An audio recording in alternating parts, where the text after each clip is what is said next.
خوای گەورە و میهرەبان سەرەتا زۆر بەخێرهاتنی هەموو میوانە بەڕێزەکان بەگشتی و بە خێوکارانی خۆشەویست و میوانە ئازیزەکان بەتایبەت دەکەین.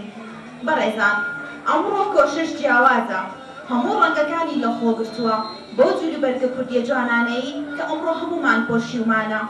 کۆشش بۆ ئەمڕۆ فیستیڤاڵی ساڵانەی بەهارە ئەنجام دەدات بۆ هیوای بتوانین بەیەکەوە چێژە فیستیڤاڵە وەربگرین. نمایش و گۆرانی سەر ستەیج، دواتر بەیەکەوە دەچین بۆ بەشی چالاکیەکانی ژیان ڕۆژماڵ و کەلەپۆلی کوردی و خواردنە کوردەوارەکان و چەندین چالاکی جۆرا و جۆر. دەستپێکی فیستیڤاڵەکەمان چەند ئاەتێکی بەهانی پیرۆز دەست پێ دەکات. بسم الله الرحمن الرحيم تبارك الذي بيده الملك وهو على كل شيء قدير الذي خلق الموت والحياة أتبار يزم وأكسوانم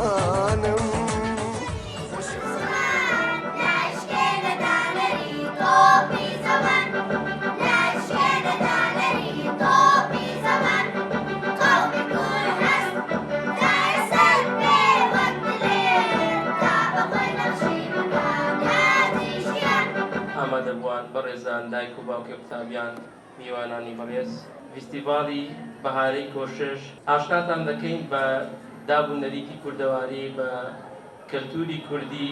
ئێمە وەکو قوتابخانەی کۆشش ئەو بەرپرسیارەتە لە ئەستۆ دەگرین کە کوردپەروەری و نیشتیمانپەروەری ئاشنا بکەین بە قوتابیانی خۆمان. دووبارە سوپاستان دەکەین و بەخێربێن سەرسەر و سەرچاوان.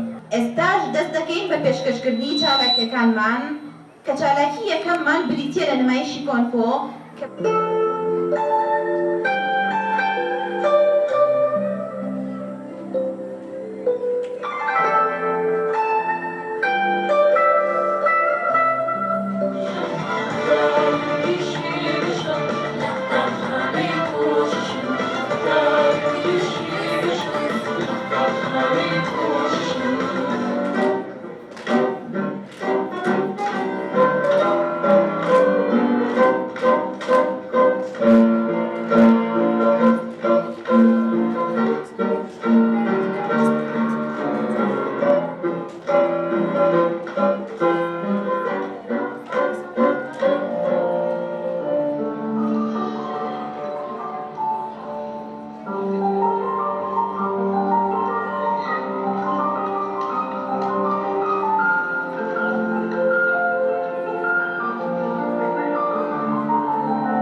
گۆرانی ئەم جارەمان جیاوازە، ئەویش بریتیە لە گۆرانێکی عەرەبی. ئەنە ئینسان لی ئەحساس أنا إنسان لي إحساس أملك دوما 5 حواس بالأنف أشم الورد بيدي ألمس وجه الشتى بالعينين أرى الآلام تخفق في أنفي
جوانترین ناقشی دەستی ئەزدانم عاشقی خاک و نیشتیمانم نەوەی شاسواری زیرە و بۆتانم خۆشم ئەوێ بە دڵ نیشتیمانم نەوەی شاسواری زیرە و بۆتانم خۆشم دەوێ بە دڵ کوردستانم عڵەت بەرزانیشتیمانم فدات بێ ڕوحم گیانم ئەتپارێزم وەک ساوانم خۆشم ئەوێ کوردستانم ناود بەرزانیشتیمانم فدات بێ ڕوحم گیانم ئەتپارێزم وەک ساوانم